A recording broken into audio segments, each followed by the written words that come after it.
নমস্কার নমস্কার নমস্কার, গুড মর্নিং বন্ধুরা, কেমন আছো?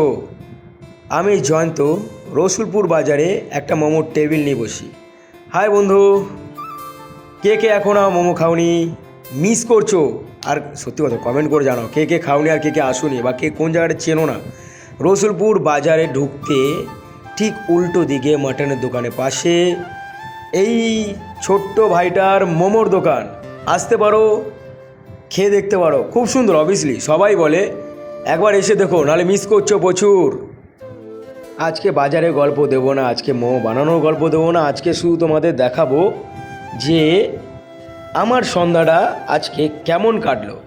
শুধু দেখো আর সত্যি দেখতেই থাকো না। তোমরা তো আসবে না, তোমাদের নেমন্তন্ন করতে হবে। অবভিয়াসলি আমি নেমন্তন্ন করছি, আসো সবাই, খেয়ে যাও। এমন কোনো দূরত্ব নয়, যদি রসুলপুরে বুকে থাকো তোমরা, বেশিক্ষণ লাগবে না। মোমো খেতে গেলে একটু কষ্ট করে আসতে হবে। আমি কষ্ট করে সারাদিন বানাই, আমার মা বানায়, দিদি মিলে বানাই। তো এসে দেখতে পারো, মজাদার টেস্টি মোমো 40 টাকা, মাত্র 40 টাকা থেকে শুরু আমার মোমো। তো এসো একবার খেয়ে দেখো কেমন লাগছে, জাস্ট তখন রিভিউ দিও।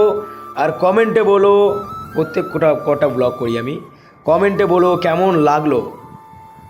তো আসো একবার বন্ধুরা, খেয়ে যাও এই জয়ন্তর মোমো। তো কে কেউ আসছো হাত তোলো, হ্যাঁ সত্যি হাত তোলো, আসো একবার খেয়ে যাও। তো কাল দেখা হচ্ছে তো, সত্যি কাল শনিবার, জানি সবাই নিরামিষ খাবে, কিন্তু বাড়ি বাইরে অবভিয়াসলি আমিষ তো থাকাই দরকার। কাজের শেষে চলে গেছিলাম ভুড়িভোজ করতে। সত্যি আমার ক্যাটারিং ছিল, অবভিয়াসলি আমাদের ক্যাটারিং ছিল, আগে আমি ক্যাটারিং করতাম। তো সেই ক্যাটারিংয়ের টিমের সাথে আজকে ভুড়িভোজ হচ্ছে। দেখো সত্যি সবাই মিলে এই খাবারটা না, সবাই মিলে খেতে খুব মজা লাগে। কখনো খেয়েছো তোমরা? একবার কমেন্ট করে জানিও।